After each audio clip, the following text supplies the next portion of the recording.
yaitu variabel. Kita kenalan sama yang namanya variabel. Ya.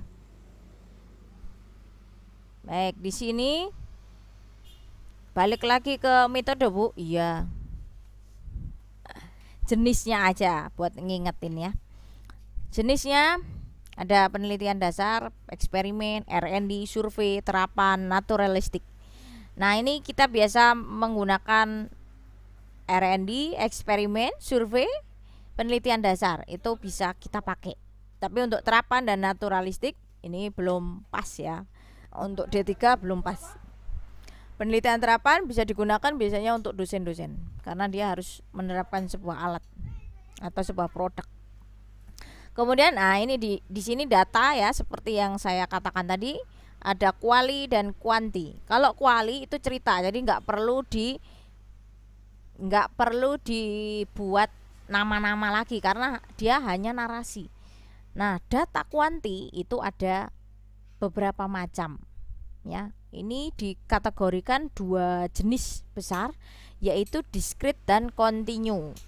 Continuum discrete itu nominal ya, seperti yang saya katakan tadi, yaitu misalnya kita meneliti jenis kelamin laki-laki, perempuan, kemudian meneliti sudah menikah, tidak menikah, misalnya gitu ya, janda, duda. Itu kan karena pasti ya, sebuah atribut yang tidak bisa dilepas dari makhluk gitu ya. Kemudian ada data kontinum. Nah, kalau orang sosial, kalau orang sosial itu biasanya pakai discrete. Sedangkan kita itu termasuk ke dalam yang kontinu. Ada ordinal, ada interval, dan juga rasio. Kenapa, Bu? Karena ordinal ya, kayak kita akan menggunakan uji kesukaan. Oke. Uji kesukaan itu tadi akan kita dapatkan data yang seperti suka, tidak suka ya, skalanya pengukuran pakai itu, tapi nanti kita akan bisa merumuskan bahwa makanan ini disukai, makanan ini cukup disukai gitu ya. Itu jenisnya adalah ordinal karena ada tingkatan. Tingkatannya siapa, Bu, yang bikin? Kalian, peneliti. Peneliti membikin sendiri. Kalau 50% responden misalnya dari 30, ada 17 orang menyatakan suka, maka dia produk itu termasuk yang disukai, maka jenisnya adalah ordinal karena ada tingkatan tadi. Kalau di bawah 50%, maka dia tidak cukup disukai, misalnya gitu. Nah, kemudian ada interval. Interval ini biasa kalau kita pakai untuk produk ya, makanan, itu kurang tepat karena ada interval tadi ya, kecuali kalian meneliti sebuah suhu yang paling cocok. Data yang ingin dicari adalah suhu ya kan, suhunya termasuk ke dalam panas, ke dalam hangat ya kan, ada derajat Celcius yang sudah ada intervalnya di situ. Kalau anget itu, Bu, itu 30 40 derajat Celcius sampai 70 misalnya. Kalau mendidih itu 100 derajat lebih. Nah, itu interval ya. Kemudian continue di rasio. Rasio bisa nggak, Bu, diboga? Bisa. Tapi kalau rasio kita katakan begini, lebih kepada ke formula. Misalnya tujuannya dia adalah mengetahui formula yang ukurannya berapa gitu kan. Nah, dia akan mengatakan pada simpulannya, mengatakan hasilnya adalah 20, 30. Nah, itu pasti gitu kan. Nah, itu bisa menggunakan rasio. Jadi berdasarkan angka. Rasio itu harus angka. Jawabannya harus angka. Gitu. Jadi ada eksperimen, ada ada eksperimen, kemudian ada juga survei. Nah, kadang survei itu lebih kepada rasio, tapi kalau boga itu jarang banget kita menggunakan rasio ya. Kita rasionya hanya untuk mengukur aja. Dan nanti ketemunya adalah uji organoleptiknya, dan uji organoleptik bukanlah menggunakan rasio tapi menggunakan ordinal. Ujungnya seperti itu. Ya. Kita bisa, kecuali gini ya. Kalau kalian sudah menemukan yang paling bagus formulanya. Jadi kamu mau mengatakan bahwa formula yang benar-benar ditemukan pada adonan ini adalah 20:30. Nah, itu ketemunya rasio. Tapi kita nggak bisa buktiin rasio seperti itu disukai apa nggak bisa, karena kita nggak menggunakan kuesioner, kita nggak menggunakan alat instrumen untuk mengukur kesukaan. Sedangkan mengukur kesukaan itu pasti kata-kata. Kalau kata-kata jatuhnya ke ordinal atau interval, gitu ya. Kalau rasio itu hanya angka. Nah, ini nanti kita lihat sendiri. Variabel. Variabel adalah objek yang kamu teliti, ya, bukan hanya variabel SPP, ya.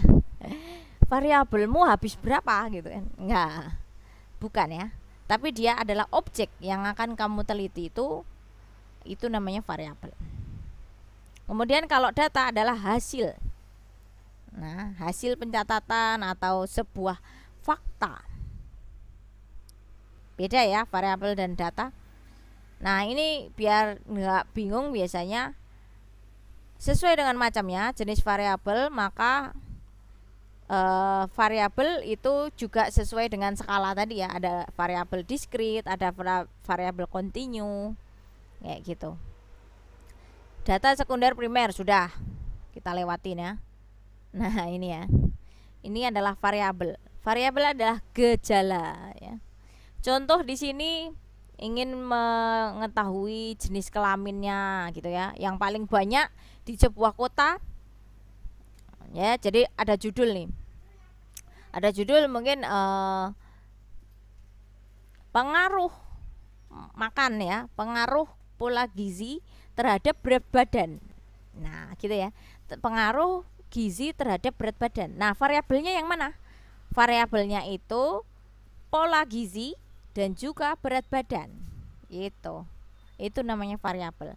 Jadi kalau kalian kemarin judulnya pengembangan ya misalnya, atau pengaruh tepung bayam tepung ubi ungu misalnya ya, tepung ubi ungu terhadap volume adonan roti tawar. Variabelnya yang mana? Variabelnya adalah tepung ubi ungu dan juga variabel adonan, volume adonan, gitu ya. Ada dua macam juga variabel itu, dari kuanti dan kuali. Nah, ini nanti bingung ini kalau new. Nah, ini diulang-ulang ya sampai hafal. Oke, data. Ini kayaknya ada pengulangan. Nah, ini dia. Ini biasanya kalau peneliti ya akan membuat skala pengukuran tadi ya. Ini termasuk ke dalam ordinal karena angkanya dia itu dibikin sebuah kategori ya. Sebuah kategori itu datanya ordinal. Tapi kalau data diskrit itu beda. Itu ada ya dan tidak misalnya gitu. Nah, sekarang kita ketemu sama variabel independent, dependent, moderating, intervening. Yang sering keluar adalah independent. Ini saya perjelas, pada intinya ada di sini. Variabel bebas adalah variabel yang mempengaruhi variabel lain yang menjadi sebab ya. Kalau Bu Lina itu ngapalin, ini teman kalian yang paling nakal. Itu yang saya suka apalin begitu, biar nggak kebalik. Variabel bebas ya, atau independen, orangnya independen banget ya kan, orangnya itu mandiri banget gitu kan, dia itu akan pasti memberi pengaruh ya, memberi pengaruh kepada lingkungannya, biasanya seperti itu. Nah, di dalam penelitian itu juga seperti itu. Ada yang mengatakan variabel apa, variabel independennya ini, variabel dependennya itu gitu, yang mempengaruhi Misalnya tadi judulnya ya, pengaruh tepung ubi ungu terhadap volume adonan roti tawar. Siapa yang mempengaruhi? Ada yang bisa jawab? Siapa yang menjadi independen? Siapa? Tepung ubi ungunya atau volume Tepung ubi adonan? ungu. Iya, Tepung ubi ungu, Bu. betul. Jadi dia itu yang nakal ya, dia yang akan mempengaruhi ya. Ya, itu yang biasanya saya apalkan dengan cara seperti itu ya. Yang namanya independen dia sendiri, dia itu akan mempengaruhi lingkungannya. Oke, tepung ubi ungunya itu ya, itu akan menjadi independen variabel. Kemudian kalau di ini contoh ya, kebetulan contohnya sosial banget, kita lewatin aja. Kemudian yang kedua adalah dependent, bergantung. Nah ini teman-teman yang pendiam nih biasanya ya, teman-teman kalian yang pendiam, yang wis manut baik kayak karo sing senengane kuar-kuar misalnya, karo senengane sing bisa menjadi pemimpin lah gitu kan. Dia bergantung kepada orang-orang yang seperti itu. Bisa aja. Nah, tapi kalau di penelitian kita bedakan ya, dia itu yang dipengaruhi gitu aja. Oh, karena dependen itu yang dipengaruhi ya, berarti siapa? Si adonan roti tawar tadi gitu. Jadi variabel ada dependen independen itu saling mempengaruhi dan dipengaruhi. Untuk apa? Makanya diteliti kan gitu. Untuk apa Bu? Harus kayak gitu ya Bu. Nah, yang namanya penelitian itu kan saya bilang ya, bahwa harus ada masalah. Harus ada masalah, harus ada solusi. Kemudian di situ akan ada fenomena ya. Fenomena yang akan terjadi bahwa di situ ada yang mempengaruhi dan ada yang dipengaruhi tadi. Misal judul penelitian yang bukan eksperimen nih, misalnya strategi pemasaran ya. Strategi pemasaran usaha abon ikan lele di sebuah kota apa kayak gitu ya. Strategi pemasaran abon ikan lele. Nah sekarang independennya siapa? Independennya siapa? Ada yang tahu? Siapa yang mempengaruhi? Siapa yang dipengaruhi? Variabelnya yang mana? Nah, sekarang pertanyaannya itu, variabelnya yang mana?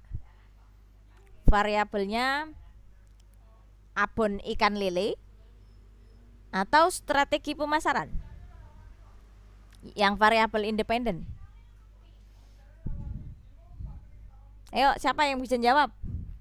Ini kalau di luar eksperimen ya. Karena ada teman kalian yang membuat judul seperti itu. Punyanya siapa ya? Teresia apa ya, nggak salah. Kalau nggak salah Teresia. Ayo, siapa yang tahu? Yang dipengaruhi ini kan kepuasan pengunjung.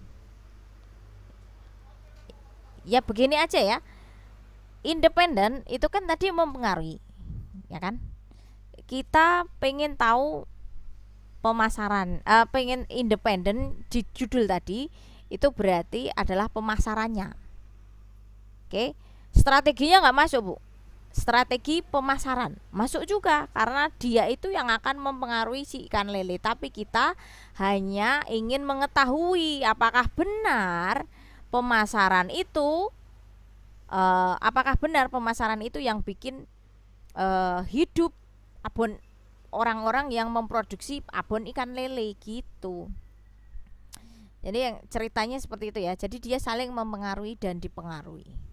Kalau di sini contohnya dependen pengaruh pengembangan fasilitas wisata terhadap kepuasan pengunjung.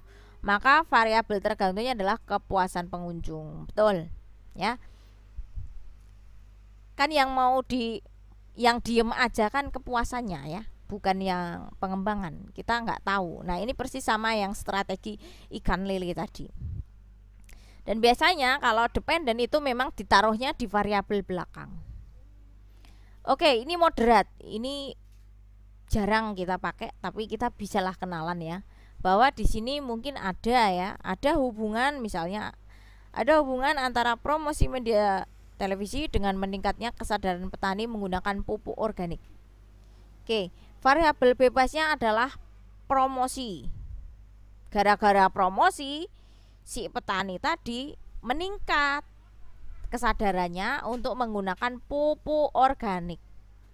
Ya enggak? Kemudian moderatnya adalah medianya, Mbak. Media yang memanipulasi. Jadi di sini untuk mengetahui hubungan antara variabel bebas dan variabel tergantung. Jadi tidak hanya promosinya, tapi dia lebih kepada media televisi. Ya, di sini ada moderat, variabel moderat di tengah-tengah. Ini ada variabel moderat, yaitu media televisinya merupakan variabel moderatnya. Gitu. Ya, jadi ada judul ini. Pengaruh promosi media sosial dengan meningkatnya kesadaran. Oh, ini hubungan. Judulnya hubungan antara promosi media televisi dengan meningkatnya kesadaran petani menggunakan pupuk organik. Gitu. Oke. Siapa yang mempengaruhi? Yang mempengaruhi kesadaran tadi adalah promosi. Bisa juga kalian hafalkan letaknya. Biasanya independen atau di depan. Jadi di sini judul ini variabel adalah yang di sini dan juga yang di belakang. Kesadaran, bukan menggunakan, itu bukan ya. Kesadaran petani itu lebih kepada variabelnya. Oke, ini kontrol. Variabel yang dikendalikan. Kontrol ya. Kontrol maksudnya di sini adalah misalnya kamu memastikan bahwa respondenmu adalah kalangan wanita. Saya mau responden saya anak-anak semua, Bu, karena produk saya camilan. Nah, ini adalah variabel kontrol. Kontrolnya adalah responden yang harus anak-anak. Karena produk saya ini camilan anak-anak. Jadi variabel kontrolnya adalah kalangan anak-anak, atau misalnya snack yang diperuntukkan untuk anak-anak sekolah. Seperti itu ya. Kemudian ada intervening, pengganggu yang mungkin bisa mengganggu hasil. Nah, ini jarang sih kita temukan di Boga, jarang. Ya, variabel ini jarang menjadi pengganggu, jarang, karena memang kita nggak sampai, karena ini minimal